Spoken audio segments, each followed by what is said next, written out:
ED charge షీట్లో Revanth Telangana CM పేరును ప్రస్తావించిన ఈడీ 2019 లోక్సభ ఎన్నికలప్పుడు పీసీసీ నాయకుడి హోదాలో వివరాల కోసం ఒత్తిడి.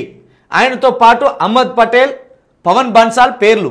యంగ్ ఇండియాకు డొనేషన్లు ఇస్తేనే టికెట్లు, పదవులు. నేతలకు ఆశ చూపారు. సోనియా రాహుల్ది ఆర్థిక నేరమే. నేషనల్ హెరాల్డ్ కేసులో ఎన్ఫోర్స్మెంట్ డైరెక్టరేట్. మొత్తానికి సీన్ రివర్స్ అయిపోయింది కదా. ఓటు అనుకుంటే ఒకటి అయింది కదా. కేసీఆర్ని తీసుకుపోయి జైలు వేయాలని రేవంత్ రెడ్డి గారు కలలుగా అన్నారు. కాళేశ్వరం పేరుతోటి 400 పేజీల లేఖను రాసి అందులో అనేక అక్రమాలు జరిగినాయని అధికారుల వాయిస్ కూడా రికార్డు చేసి ఏదో ఒక మంచి ముహూర్తం చూసి ఇక కేసీఆర్ని జైల్లో ఎత్తే అయిపోతుంది. ఎందుకంటే కేసీఆర్ నన్ను 9 నెలలు జైలు వేసింది కాబట్టి నేను ఏదో ఒక ఆలోచనతోటి కేసీఆర్ని జైలు వేస్తే చరిత్రలో నిలిచిపోతా కేసీఆర్ని జైల్లో వేసిన వాడిగా అనుకున్నారు రేవంత్ రెడ్డి.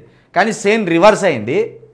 ఒక్కసారిగా తన బాసులు ఎవరైతే ఉన్నారో సోనియా గాంధీ, రాహుల్ గాంధీ ఇరుక్కున్న నేషనల్ హెరాల్డ్ కేసులో ఓ విధంగా ఇది సూట్ కేస్ కంపెనీలకు సంబంధించిన కేసు.